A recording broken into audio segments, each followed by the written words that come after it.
My name is Paul Kaminsky, group editor here at DC Comics, and I'm excited to introduce you to some of the great storytellers that I have the immense honor and privilege of working with on the DC Universe core line of titles. And that core line has gotten rocked this year by an event called Absolute Power. Roll that.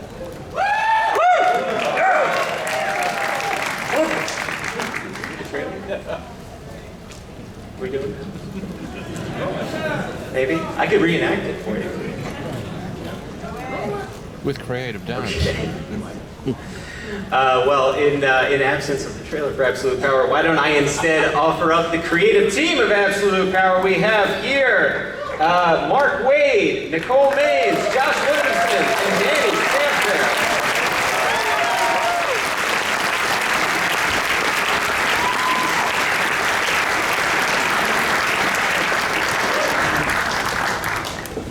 Hi, everybody.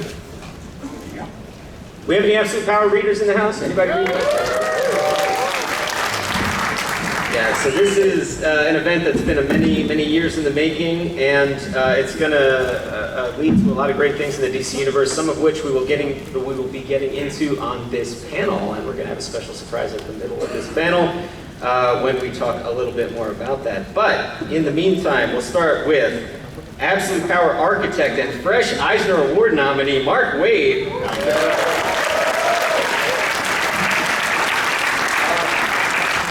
Mark, congrats on the Eisner nomination. World's Finest, Shazam. How's it feel to be back at DC? It feels great. I mean, this has been my home since I was 6. This is my place. I found my people.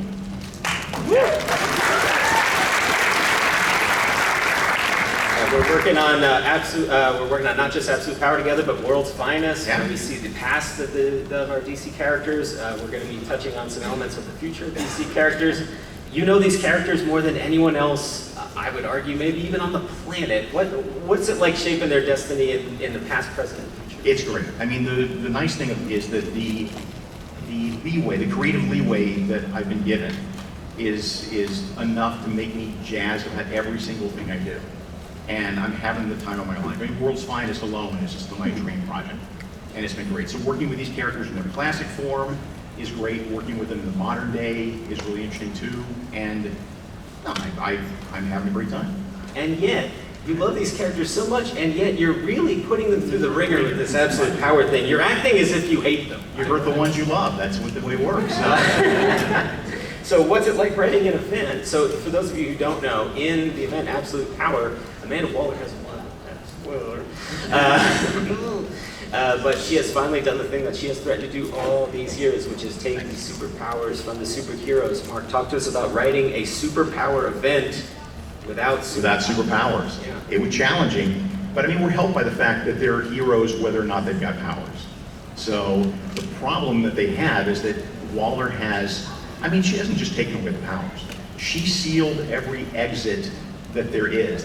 She sealed the exit of the microverse to the multiverse. She sealed, other dimensions. She sealed us off from space. There is no place for these heroes to go that they will. And she's poisoned humanity's view of them, so that humanity thinks they're all villains. So they have no place to go, no place to run, and yet they will.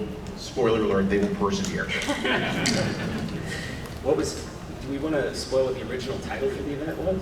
Powerless? Was it Powerless? Powerless. Well, yes. I have this memory of you saying powerless.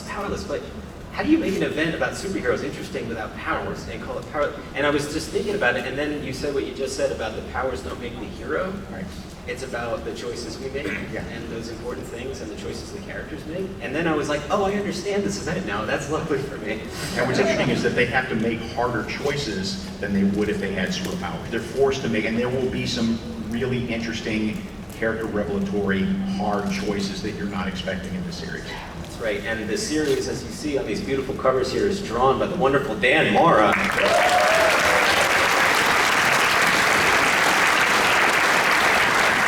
Mark, you and Dan have been partners in crime. I've never let him go. I've never let him go. He's the best. He's phenomenal. I know. And then he can draw 2 books a month is just icing on the cake. Yes. Talk to us about the process with Dan. Dan contributes a lot to design and bats around ideas with you. So talk to us a little bit about the process behind Absolute Power. I mean, the beauty of Dan is that he's a storyteller in his own right. He doesn't see himself as an art robot. He's not an art robot. He brings stuff to the table. He gets a full script, but with a full understanding that you can monkey with it, toy with it, come up with new ideas, play around with it. And he's constantly writing and saying, hey, what about if we did this? What if we did this? And all of them are good ideas. So it's so much more rewarding to work in a collaborative process like that. And he just brings the heat every single day. He gets the best part of my day is waking up, and there's always 2 pages of layouts from him waiting on the email. Yeah. Yeah. It's the best part of my day too. Yeah. And so Dan and Mark are not the only 2 people touching the DC universe, although they are doing an awful lot to it these days. Of course, a crucial lead into the Absolute Power event was the excellent Suicide Squad Dream Team book written by Nicole May.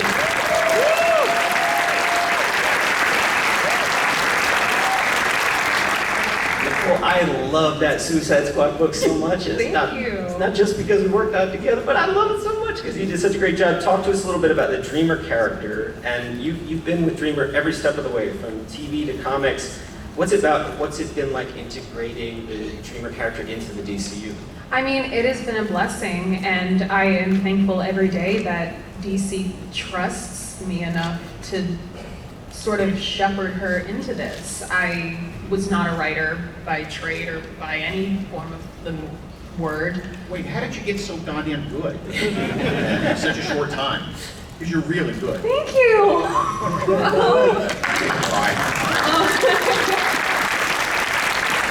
I'm on my makeup. I'm wearing cheap mascara today. No, I mean, Suicide Squad was fun for me because I just get to write the stories that I would want to read. And similarly, I like to treat Dreamer and the characters that I enjoy and I write badly. Yeah. And I like to kind of hit them against the wall and see how long it takes me to break them. Yeah. And it's been really fun. And since Supergirl in the comics, I get to do all of these stories that we didn't get to touch on the show, and I get to take Dreamer into those places where I would have liked to see her go. And it's been really fun, and I've gotten to write her with Harley Quinn, which was a dream of mine. Getting to see her go head-to-head with someone like Amanda Waller and realize that Dreamer and Amanda are very 2 sides of the same coin. And they're both women who, through occupational hazard alone, have seen the world come so close to ending so many times.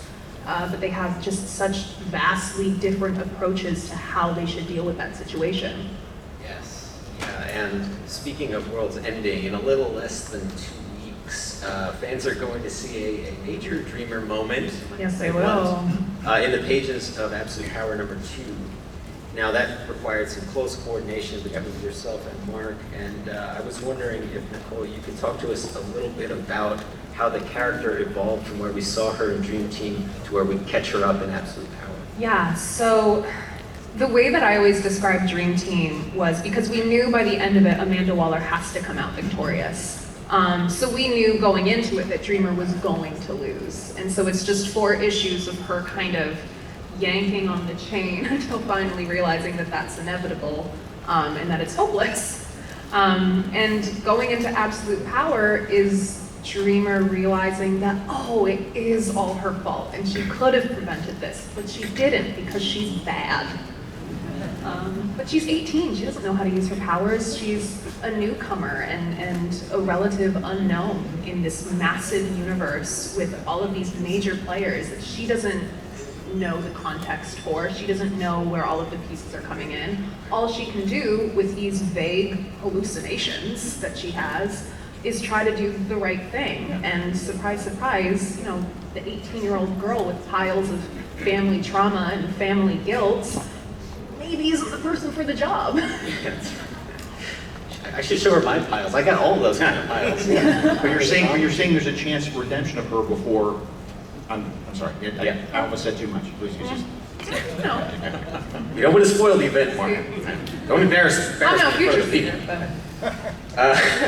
So let's talk about, later this summer we have Absolute Power Super Son, which is going to touch on a little bit on the relationship between John and Dreamer. And Nicole, like, I know you have some thoughts there and stuff. Yeah. Do you want to talk a little bit about how their friendship evolved? Because that was your first Coraline DCU writing, was in the page of Superman, Son of Kal-El. Yeah. Taylor. I mean, John has been there for Dreamer since, exactly like you said, her debut. And John, Kent, and Dreamer are similar characters and very much twin flames, I think. I think they are both, you know, queer, small town farm kids with impossible superhero legacies to live up to.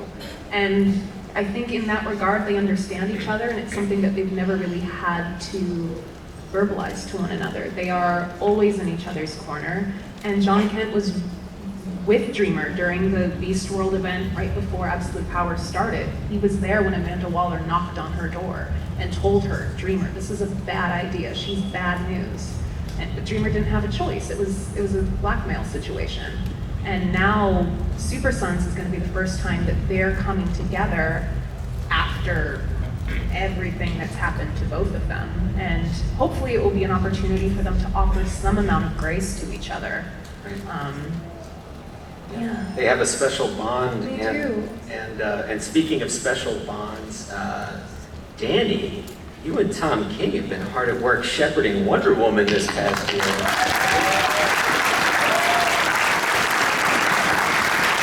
Wonder Woman, who also plays a key role in Absolute Power. You know, when you and I speak about the character, you have passion.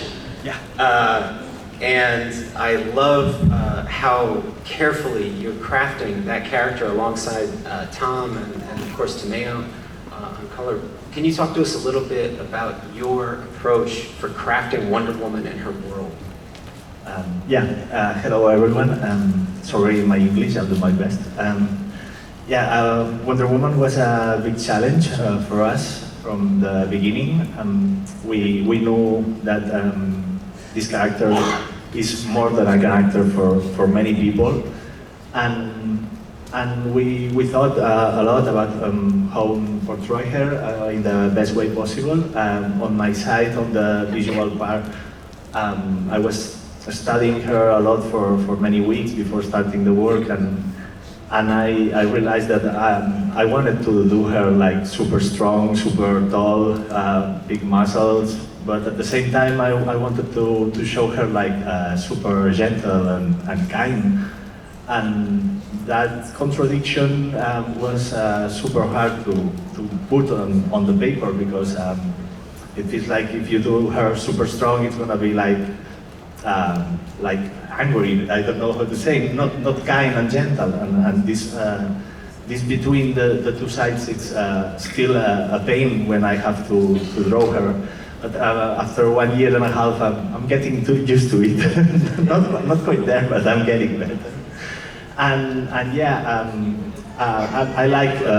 really enjoy drawing her and doing this series and having so much fun, and I think she's one of the best characters that are ever created. And I don't know, we're doing our best, and I'm enjoying a lot. Yeah, and so there will be,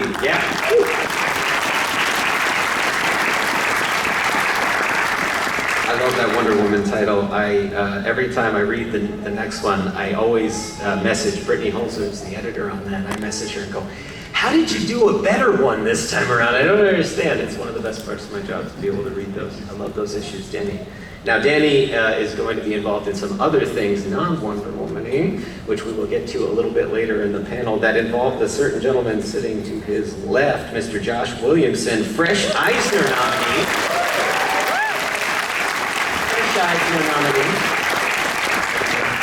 Congratulations, Josh. Thank you. How is everyone? Everyone good? Good San Diego so far? All right. I know it's only Thursday, but it's still good. Good. Josh has been writing Superman now since the start of Dawn of DC, kind of kicked everything off. Josh, speaking of lead-ins to Absolute Power and things like that, the Superman title's been driving toward that. We've been driving toward it with storylines like House of Brainiac. House of Brainiac.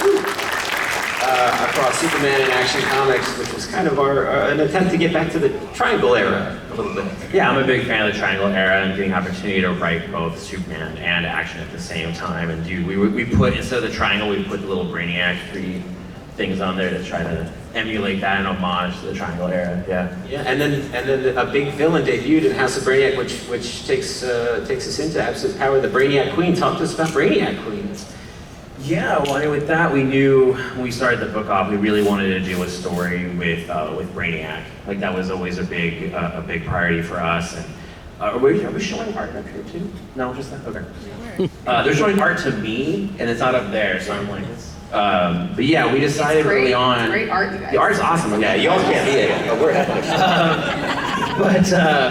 So when we first started working on Superman, we knew we wanted to do a big Brainiac story, and I wanted to do something that was a little bit of a horror story. And so you came out to my house, and we started talking about doing essentially like a Bride of Frankenstein story, like trying to find a way of having him create something that if Brainiac has come to this conclusion that like he's always been a hoarder, right? He's a collector. But there is something special about the idea of I'm going to make something new and make something horrific and put out in the world. And we knew we were building into Absolute Power. And for me, I was like, wait, I don't have to write this event this time? Someone else is gonna write it and it's Mark? Yay! Somebody else gets to do it, it was great. But I will totally play in that world and talk to Mark White on the phone about a bunch of cool, fun stuff we're doing. And that was it. We started creating the Brainiac Queen, and we knew she would play a major role. And so my job was to basically create her and make her really scary. You two talk a lot on the phone. What do you talk about when I'm not there? You. You always come back with like, all right, now we've got the next 3 years planned out on all these titles. Every time Mark and I talk on the phone, we solve a problem. Yes. Right? Every time. Yeah. Josh, in Absolute Power, you wrote this beautiful short story in Absolute Power Ground Zero, which it was back for its second printing, by the way, I should mention, which was great. Between Amanda Waller and Brainiac Queen. Amanda Waller discovering Brainiac Queen, and it's this beautiful story where, Waller has kids, she's a character with kids, but she looks at Brainiac Queen, and in a lot of ways, I think was imprinting a lot of what she felt she couldn't imprint upon her kids. Can you talk a little bit about their relationship? Yeah, to me, DC is always about legacy, right? And it's always about relationships between parents and children, right? Like, I think it is the DNA of DC Comics. And we started having this conversation about the Brainiac Queen and why would the Brainiac Queen follow Waller, and then how would Waller control her?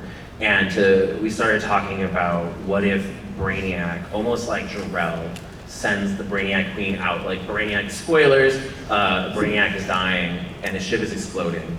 And he decides, I'm gonna save the Queen, save her, like Jor-El saving Clark. But when Clark landed in Smallville, he got to be raised by the Kents, like the kindly couple, and they're gonna make him Superman. But when the Brainiac Queen lands, she gets raised by Amanda Waller. The worst possible person. It's a very different situation than the Kents, and so we started talking about that. But then it was like, yeah, but Clark lived with the Kents for 18 years. And as we started talking, and Wade and I were on the phone, and we started talking about the story, and we're like, what if she uses the Sanctuary program to basically live 18 years with the Queen and essentially raise her, and makes this sacrifice. She sacrifices 20 years of her life to help raise the Queen, but raise her exactly like her, and with her ideals and her thoughts on things. And so that was where we came up with that story, and we just tried to make it an emotional Amanda Waller story. And it was really good. And that also is why Amanda Waller is so much more dangerous in Absolute Power, is she has had 18 years To think about this it, plan. to build this plan with the Queen of how am I going to take them down, how am I going to steal their powers, how am I going to take them out. But yeah, it's been awesome. Then getting to do the crossover issues with Mark and Superman, also with that because it was like I had to work with Jamal Campbell again, and Jamal Campbell is amazing. He had a request, Zatanna be in it, and I said yes. That's my daughter's favorite character, so I get to do that for her as well, and have her in the book, and then also just do awesome stuff with Jamal. And my personal request was because we're gonna do some stuff with Doomsday soon. So I was like, can I bring back the black suit with the silver shield? There it is. There it is, yeah. Look how awesome Jamal's art is. It's so good every time. Yeah, Jamal Campbell is an amazing artist. Yeah. am spoiled seeing Jamal pages and Danny pages. Oh, man. and pages. Yeah. Yeah. And speaking of Dan Mora, so Brainiac Queen is just the tip of the iceberg for villains coming out of the Superman books, especially into Absolute Power. And Josh is the regular ongoing writer, still on Superman, coming into the fall. And I hear tell that Doomsday might be coming back. Do you want Doomsday is coming from hell. What's from hell? From hell, yeah, he's on his way from hell. We've been building to this since the end of House of Brainiac, that he's on his way and he has a bone to pick with Superman. And so he's on his way, and Dan Mora is gonna draw it. It's awesome. That's right, Dan Mora is now the new regular ongoing artist on Superman. It was really easy because I told him, look at this art, yeah, are we sure? Oh, go back. Not up there, okay, good. Here it is. Yeah, so right there is Dan Mora. Yeah. With a brand new Superwoman. Spoilers, it's Lois. But yeah, we have Doomsday coming to the story. I'm really excited about it. I'm a huge fan of Death of Superman. It's one of my favorite Superman stories, and I wanted to revisit that story and do something new with Doomsday and revisit that major story with them. But yeah, it's been awesome. I had dinner with Dan Mora last year, and we were talking, and I said, "Oh, it's Doomsday in it." And he was like, "Okay, I'm drawing it." Like, all right, cool.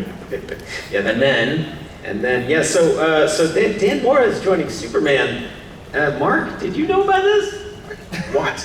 Yeah, I know. It's Well, surely I can keep working with him somewhere. Oh, the heck you say? Well, that's why we're excited to announce. Mark, do you want to announce it? You go. Justice League Unlimited, #1, coming this fall.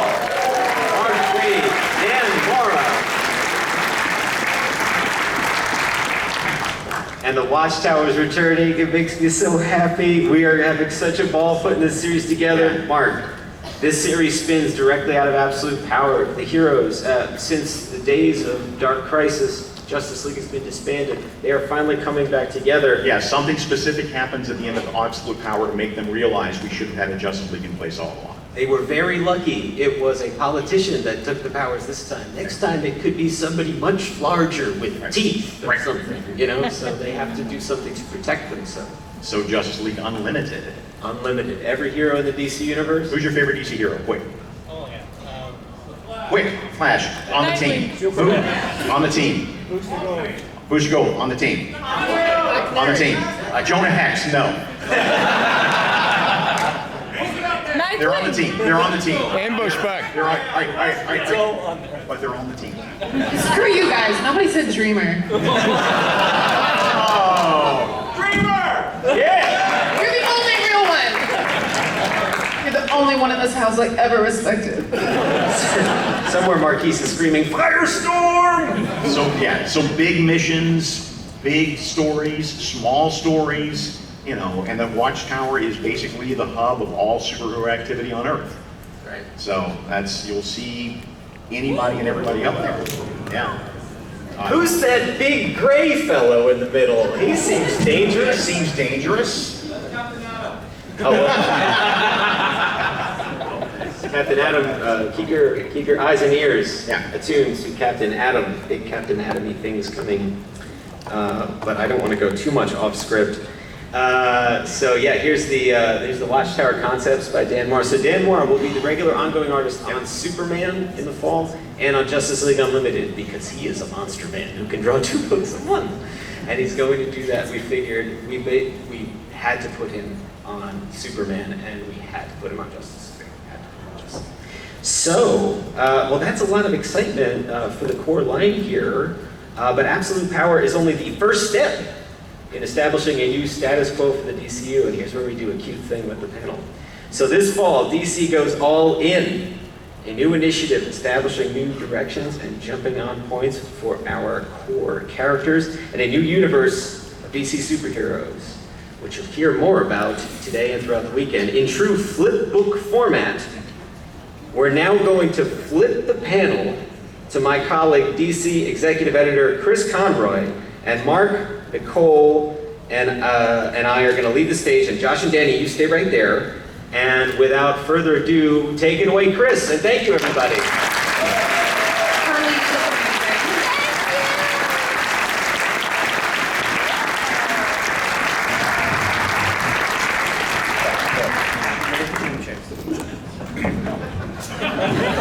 They said flip book, you know, so we're just going with it. And actually, I think somebody has to sit next to me.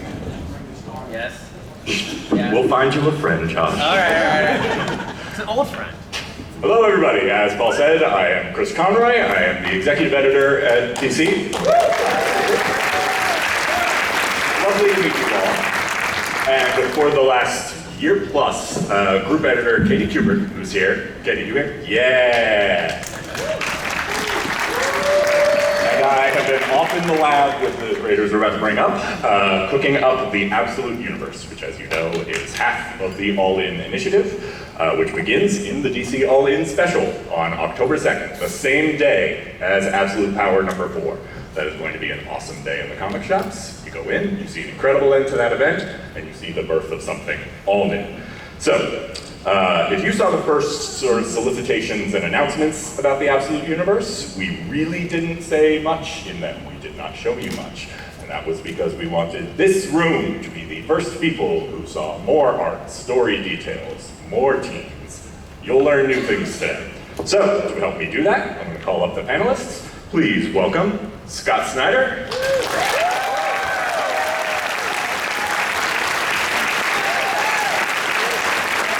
Jake Lagoda.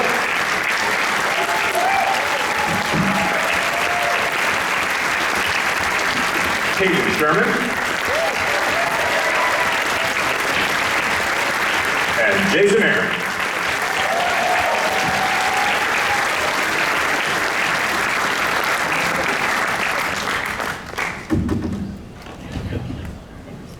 Welcome, everybody. All right. So, Scott and Josh, for the people who missed your YouTube conversation announcing this initiative, which, by the way, was amazing. Josh wore a suit. He did a whole talk show bit. I don't understand why we're not making him do this, and I'm at the pool, like, come to San Diego for. But, so, recap for us All In as a concept. Where did it come from, and what is it? Me. All right, I guess I'm on. Well, first, thank you guys so much for welcoming us. This is my first DC. Welcome back, right? Everybody. Grant Scott, welcome back. Let's do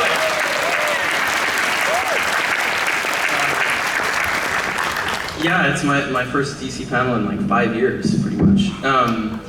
So I'm really honored and thrilled. And All In as a concept, so where did it come from? I mean, when I left DC in 2019, 2020, and went and did some create our own stuff, it gave me a chance to like really read superhero comics for joy and just objectively, right? And I was amazed by all this amazing stuff that was happening, from Superman, Nightwing, World's Finest, and over like Immortal Hulk. It was so many great books. And yet it felt like this cultural conversation was happening, and you guys probably heard it, where it was like, superheroes are over, superheroes are done, we're tired of superheroes, and all this stuff. And it really got me mad, and I would talk to Josh and be like, you know, it's ridiculous. And DC has always been really kind to me about, you know, did I want to come back at some point and do a book or do an event? But I didn't really feel like it. And then this came along, and it was like, you know what I really want to be a part of? I want to be a part of an initiative that reminds people that superhero comics is where these characters are, they not only live, but they're living their best, biggest, most epic stories all the time. They're not dead, they're renewed constantly, and it's just the best medium in the world. And so we started talking and being like, you know what, if we do a big initiative, an initiative is different than an event, right? Initiative is like when the whole company comes together and stands for something and says, we are about this moment, inviting everybody in, and we're about this, and this is who we are, and please, like, come on in and enjoy. And some of the best ones that we were a part of were the New 52 and Rebirth. And New 52 gave everybody all these crazy new takes on the characters, right? At the same time, Rebirth did something different. Rebirth went back to sort of legacy, continuing storytelling, big epic superhero stories in continuity. And we said, embracing the core. And so it was like, what if we do both things at the same time? What if we do one big initiative that celebrates every kind of superhero storytelling all at once, and has the entire line become a jumping on point, where every book, whether it's continuing, whether it's new, is going to offer you a new arc of story starting in October. So that everywhere you look, a new story is beginning. Whether you love daring reinventions of the characters over in like the Absolute line, whether you love big epic superhero storytelling in continuity like Justice League Unlimited, which is unbelievable, all that stuff is great. you're just gonna have everywhere you look one of those. Everything, every kind of superhero storytelling. And so we started talking and being like, it feels like all in. That word, that We phrase. kept saying that because it was like we kept saying we're all in this together, we're all in this together, and then it was like we were at a meeting. This has been going on for a long time. We've been talking about this for years, and we were at a meeting maybe 2 years ago, and you were like all in, and it was like it just stuck. It was like we're all in this together, and that's where the name came from. Yeah, because it was like, let's do something that shows people that every kind of superhero storytelling is here. It's all in the books. It's all at DC Comics. And it's all in the stores. The initiative is about getting you to go to comic stores every week. Every week there's going to be a new story arc starting and a continuing book. There's going to be a new book starting. There's going to be creative changes on some of the teams. Every kind of superhero storybook is happening starting in October on. And so it's about saying, like, I know people are like, oh, people go to comic stores once a month and that, and they think that's like a buying habit. But I feel like all of us want to go to the comic store every week. You just want an excuse. You know what I mean? That's me. It's like my sports bar, you know what I mean? I've been going to them by the same LCS since before I broke in. And you give me like one reason to go, I go. And so this was about that. It's about, we're gonna have incentives, we're gonna have people, all kinds of cool stuff to be like, if you go, to get you in there every week, celebrating superhero comics, celebrating, you guys, celebrating the retailers, all of it. It's about all of us saying, superhero comics are fucking awesome. And we have, they are, dude. And I'm like, and DC is taking one big swing all at once, the whole company, editors, everybody, marketing, sales, we all got together and said, we're gonna make this a moment where we show the world how incredible superhero comics is. Yeah. And that's what it was, so that was the task. Yeah, so we just started talking about that, and then we started talking about how we would do it, and the idea of, like he said, it was like, okay, we both were a part of B-52, and then we were a part of Rebirth, and let's do them both at the same time, but we wanted to create a giant meta story. To do that, one of the things you always talk about is like when you're starting an initiative. I always look at initiatives as opportunities. Like for me, when I was coming in with Flash, it was an opportunity for me. Like I felt like I was the young kid coming in with this initiative. And we saw it as the same thing here, it was an opportunity, but one of the things you always talked about is that when you're starting an initiative, you have to start with a story. Yeah, exactly. So we started crafting a story. It was 2 years ago here, actually, with Paul and everybody in the green room at DC. Everyone was there, and we were just like, what's a story that says the very ethos of what I just said? What's a story that we can tell that says somebody wants all superheroes to end, thinks it's time, and finds a new way to do that? And so what better villain than the greatest one at DC Comics? Darkseid, right? Who's the end of all things. He's the Omega.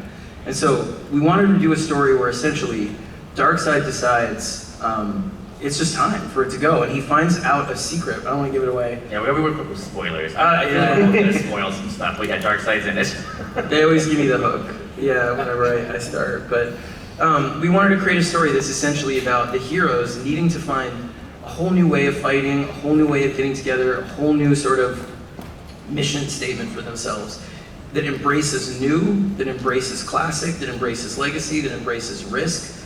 All of it together if they're going to defeat this new version, or this Darkseid who's kind of evolved into something far more terrifying. Scary, yeah. And then so we're doing this special that's coming out in October, and it's a flip book.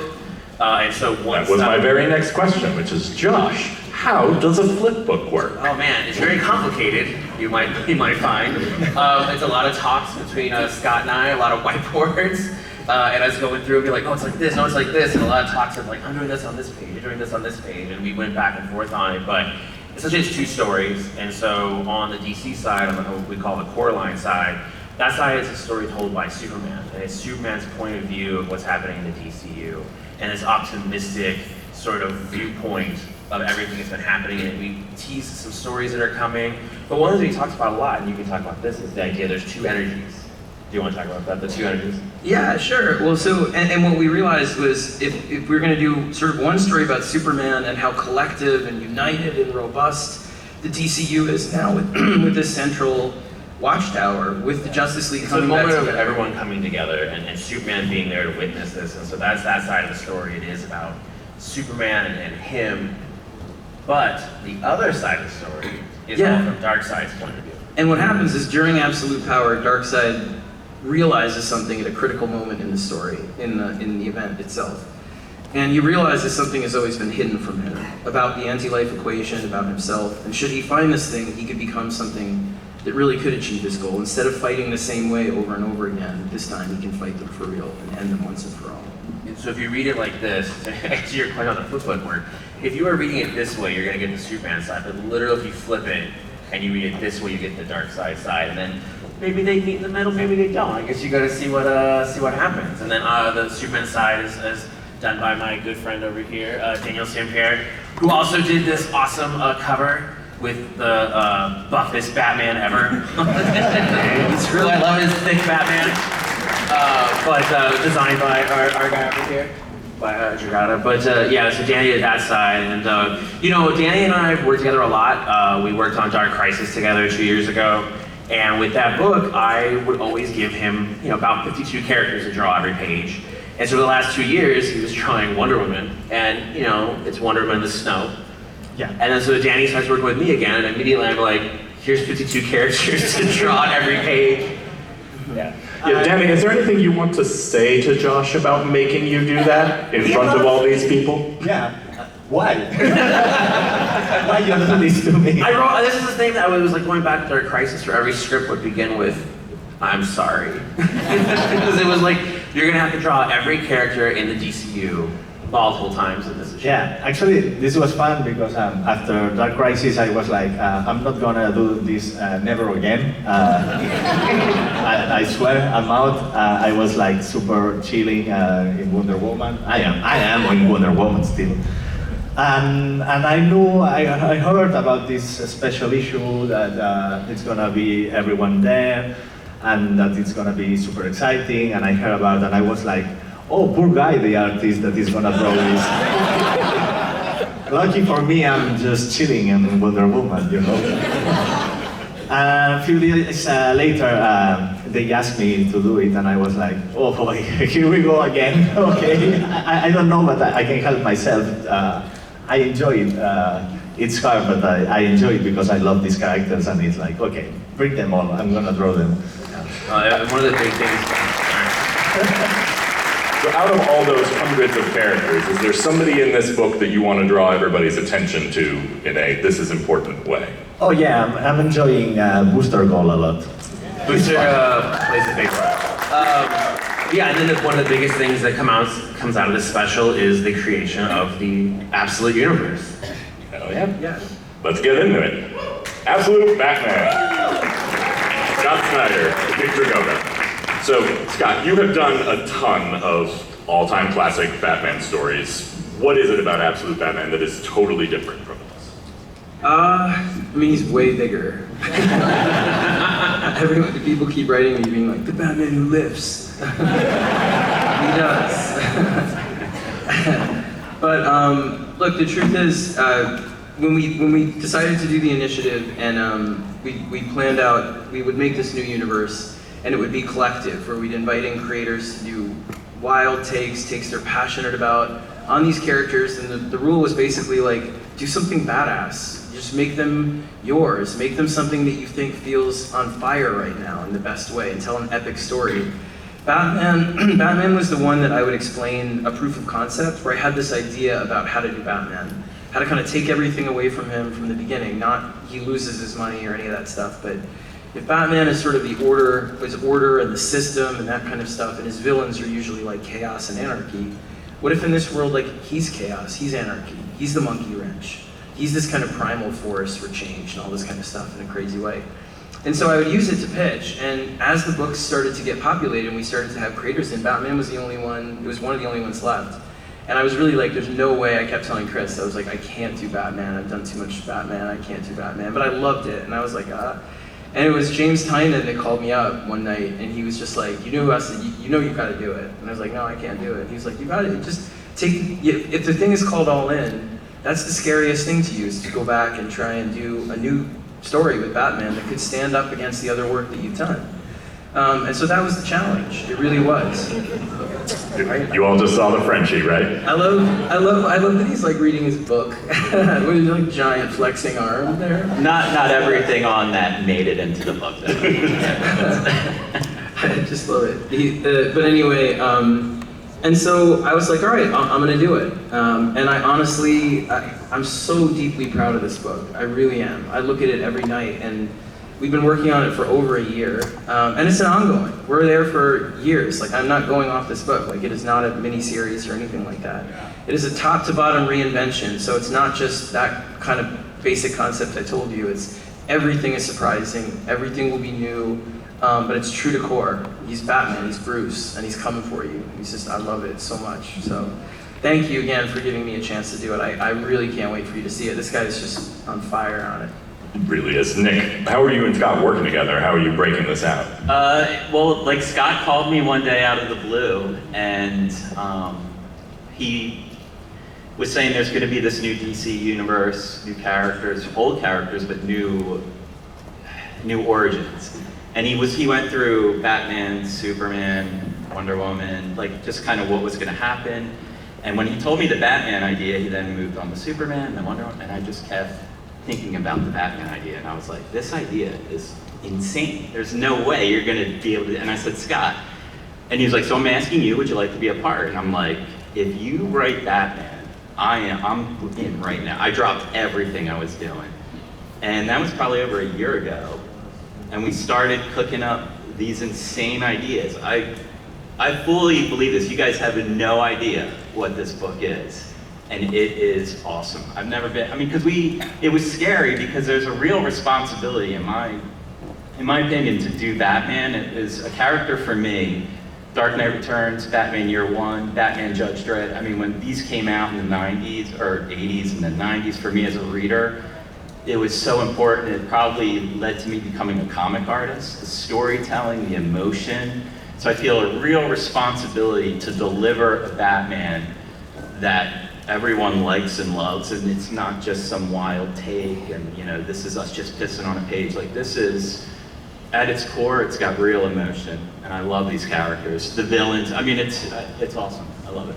Yeah, there's Black Mask. He's great. He's got a whole new take. He's in our first arc, but I don't want to there's so many in our first arc. I don't want to give it away, but these design, again, like, and Nick lives right across the sound from me, which is the best. Well, that was right. Scott was like, you're in California, right? And I'm like, no, I moved back east. I'm in Connecticut. And he was like, where in Connecticut? And I'm like, I live in Reading. And he's like, oh, there's a ferry you can take right to my house. So I get on a boat, I go to Scott's house, we paste pages up all over the walls, we thumbnail, design. I mean, we're cooking up comics. Like, well, yeah, you won't believe Alfred. Alfred is like he's so badass. He's the point of view character. He's not a butler. He's never been a butler. But he is in town hunting somebody, and he crashes into Batman while he's doing it. And they don't get along at all at first. It's really fun. But he's basically this guy who's like, he's jaded, he's been around the world, he's done some bad things, and he's here on this mission. And when he sees Bruce, he thinks this kid is just crazy. He's just an idealist. He'll never make it. And then it kind of inspires him to start to think things can be better too. So it's a really fun relationship. Hey, you are the artist of Absolute Wonder Woman with writer Kelly Thompson. This is a radically different looking Wonder Woman from the standard. What can you tell us about her? All right, I have words from Kelly herself, so we'll just give those straight to you. So, in Kelly's own words, exiled from paradise, raised in hell, Diana is the last Amazon and the world's first superhero, equal parts warrior and witch. The world has never seen anything like her, and she's never seen anything like the world.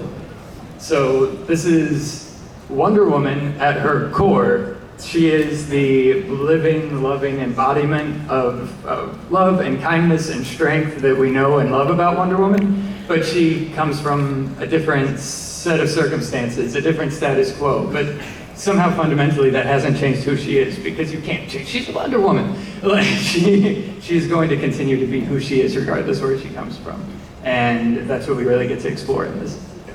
I caught raised in hell in there. Yeah. Expand on that. Raised in hell. She, without giving too much away, what can I give away? Chris, what can I give away? Well, she's a little witchier. Yes, I mean, she is witchier, which comes from hell.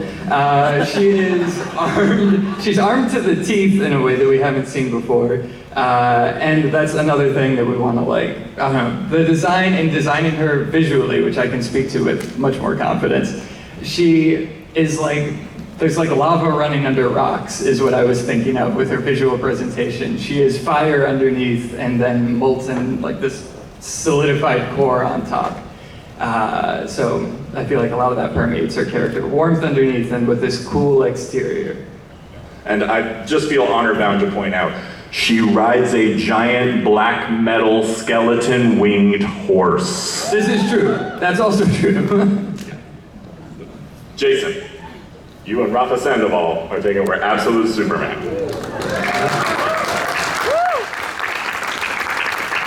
What kind of Superman are you bringing to this universe? Well, that's a good question. That's the big question. That's your first look at issue 2's cover there too, by the way.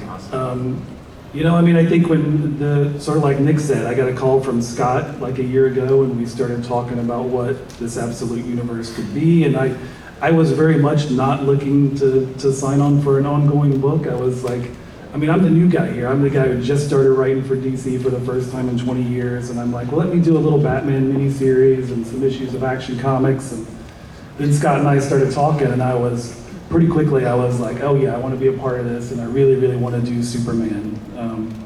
And I think the thing that, to me, you know, it's hard to talk about this book in terms of telling you what it is without giving away too much. We don't want to just give you the surprises. I think you can tell from what everybody has said, there are a lot of surprises in these books. And I think, to me, it's about, you know, assume we're not trying to change the heart of these characters. In particular, Superman is all about the heart, right? And this book is, I'm a huge Superman fan. I'm here in large part because of Superman. That was one of the characters that first got me into comics. Not trying to change the heart of who that character is. You know, if anything, this book is about looking at the original concepts of Superman and figuring out what would that character look like if he was created today. You know, how does he become more relevant and resonant with the world of today?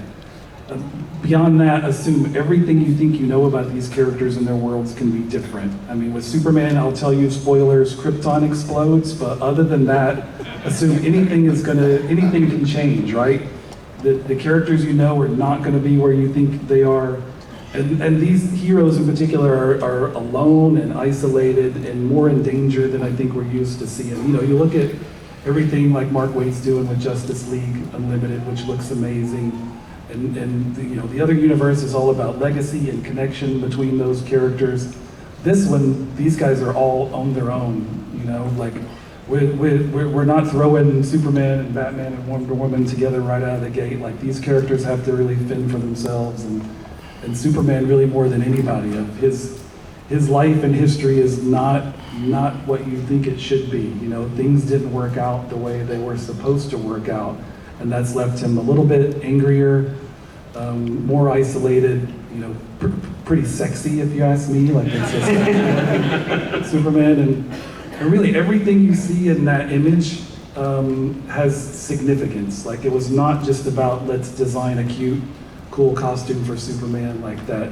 The way that cape looks, the way the parts of his suit glow, the symbolism of what that means, even the fact that his hair is so much longer, like, those things speak to who this character is in really, really significant ways.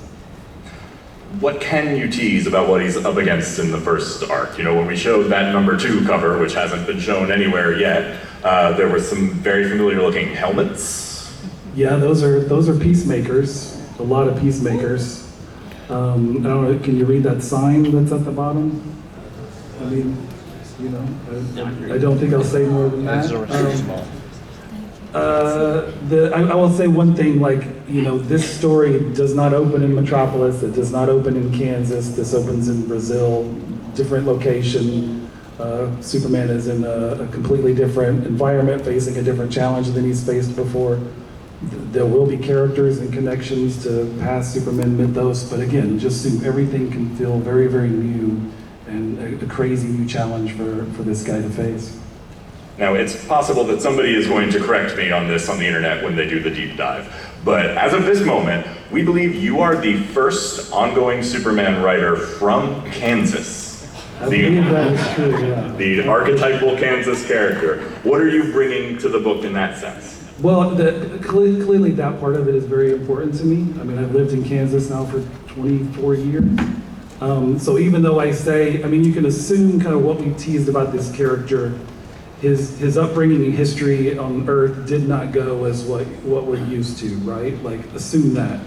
That said, just know that the Kansas part of it, to me in particular, is very, very important. You know, like some of these issues, I am straight up going to drive out into the middle of the grasslands, you know, and write Superman sitting in a field of wheat, which probably nobody's done before, right? So yeah, like that's clearly, literally very close to home for me. So Scott, what do you want people to take away from the Absolute Universe today that they haven't heard yet? Well, just that for us, like, it's a real commitment. Like, there are people that, you know, we have that ash can that you're gonna see here.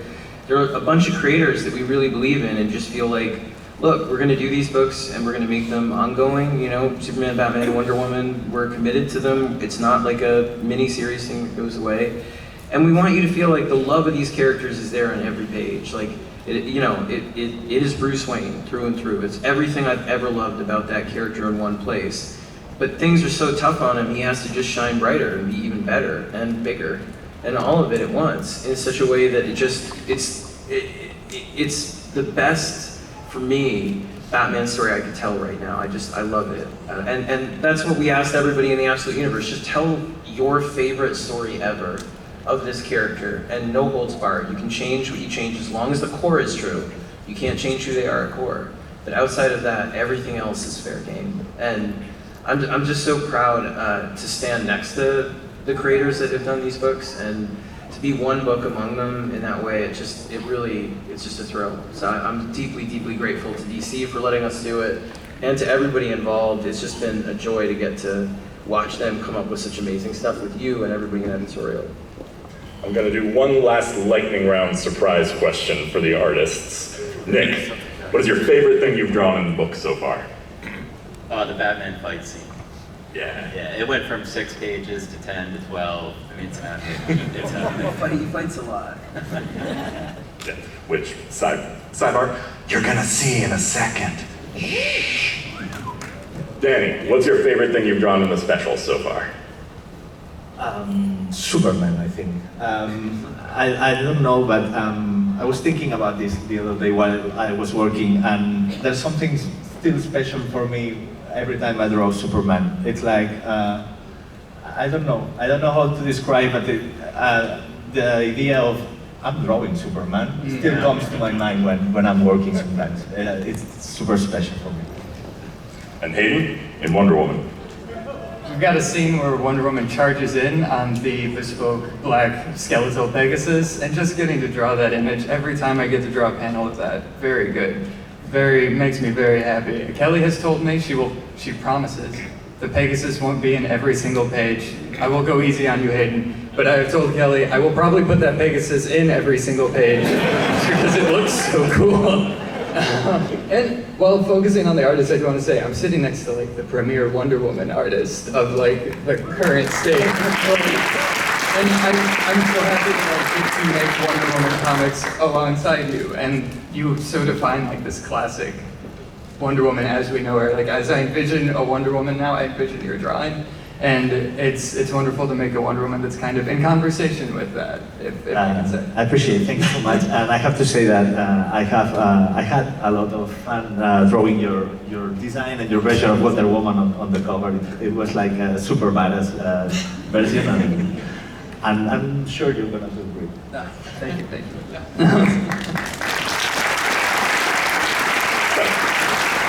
Close this out, Scott mentioned that we do have a large variety of people working behind the scenes on this, both at DC and elsewhere in the talent community. And we do have one surprise book announcement to take you out on, which is Absolute Flash from Jeff Lemire, Nick Robles, coming early next year, and that is all I will say.